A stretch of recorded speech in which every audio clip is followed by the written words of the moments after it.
This is the NOKIA X10, and today we would like to demonstrate how you can set the screen timeout value to never on this device.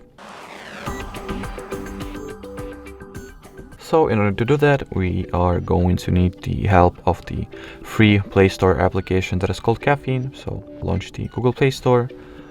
At the search bar, type in Caffeine, like so. Once the needed app is found, click on this green install button and wait for the Caffeine to get downloaded and installed respectively. After that, all that it's left to do is to make sure that, first of all, of course, launch the Caffeine and make sure that the timeout section has the infinite value set. And as long as you do not close the Caffeine application and, well, it is active in the background, your screen will not go to sleep automatically at all. So that will be it for this video. Thanks for watching and bye bye.